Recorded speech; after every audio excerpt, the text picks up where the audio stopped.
नमस्ते। मेरा नाम सौम्या है और मैं अंकेश कुमार मौर्य के लिए कार्य करती हूँ और उनके रिसर्च पेपर्स को आवाज देकर आम जनमानस की भाषा में समझाती हूँ।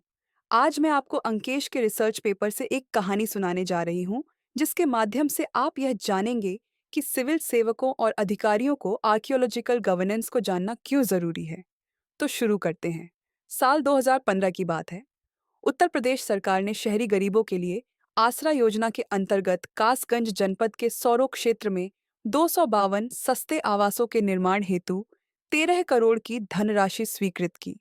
इस परियोजना की जिम्मेदारी जिला शहरी विकास अभिकरण डूडा कासगंज को सौंपी गई, जिसकी अध्यक्षता तत्कालीन जिलाधिकारी कर रहे थे और परियोजना निदेशक के रूप में अपर जिलाधिकारी तैनात थे।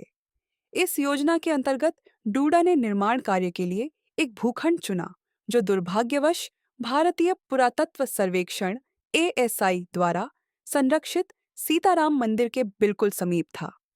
लेकिन न तो किसी ने स्थल का पुरातात्विक महत्व जांचा, न ही सूडा राज्य शहरी विकास एजेंसी के स्पष्ट निर्देशों के बावजूद एएसआई से अनापत्ति प्रमाण पत्र एनओसी लिया गया। दिसंबर 2015 में निर्माण कार्य शुरू कर दिया गया। कुल 96 मकानों, 8 ब्लॉकों का निर्माण। जब फरवरी 2016 में एएसआई को इस निर्माण की जानकारी मिली, तो उन्होंने तुरंत हस्तक्षेप किया।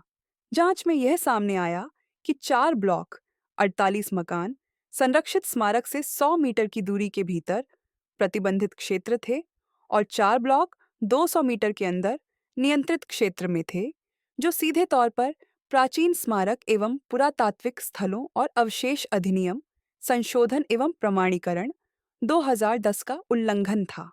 इस अधिनियम के अनुसार किसी भी संरक्षित स्मारक के 100 मीटर के दायरे में कोई भी निर्माण कार्य पूरी तरह निषिद्ध होता है और 200 मीटर के भीतर के क्षेत्र में निर्माण से पूर्व एएसआई की अनुमति लेना अनिवार्य होता है।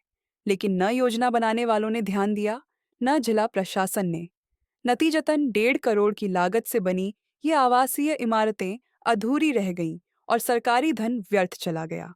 यह प्रकरण सिर्फ एक निर्माण त्रुटि नहीं था, यह एक गंभीर प्रशासनिक विफलता थी। पुरातात्विक शासन की उपेक्षा, विभागीय समन्वय की कमी और जिला स्तर पर निर्णय लेने वालों की जानकारी का अभाव। सोचिए, यदि जिलाधिकारी और अन्य अधिकारी इस क्षेत्र में प्रशिक्षित होते, यदि उन्हें मालूम होता कि किसी संरक्षित स्मारक के निकट निर्माण करने से पूर्व क्या-क्या प्रक्रियाएं अनिवार्य हैं, तो क्या यह धन बर्बाद होता? समाधान क्या है? इस घटना से एक सीधा संदेश मिलता है। हर जिला प्रशासन को पुरातात्विक प्रशासन की बुनियादी समझ और प्रशिक्षण देना अब समय की मांग है। भारत एक पुरातात्विक विरासतों से भरपूर देश है। हर जिले में कोई न कोई संरक्षित स्थल है। यदि योजनाएं बनाते समय स्थानीय प्रशासन को इस शासन व्यवस्था की पूरी जानकारी होगी, तो न केवल सांस्कृतिक विरासत की रक्षा होगी, बल्कि जनता की गाड़ी कमाई का पैसा भी सुरक्षित रहेगा। यह जरूरी है कि प्रशासनिक प्रशिक्षण कार्यक्रमों में पुरातात्विक शासन को एक विषय के रूप में सम्मिलित किया जाए। तभी हम यह सुनिश्चित कर सकते हैं कि भविष्य में कोई भी जिलाधिकारी, परियोजना निदेशक या योजनाकार ऐसी गंभीर भूल न दोहराए और हमारी विरासत सुरक्षित भी रहे और विकास भी सुचारू रूप से हो। कहानी का सार: जब अधिकारीगण अपनी भूमिका में पूरी जानकारी नहीं रखते, तब सिर्फ एक कागजी भूल भी करोड़ों की बर्बादी और ऐतिहासिक धरोहर के अपमान में बदल जाती है। लेकिन समाधान सरल है: जागरूकता और प्रशिक्षण। यही एकमात्र रास्ता है जिसके जरिए हम विकास और संरक्षण के बीच संतुलन बना सकते हैं।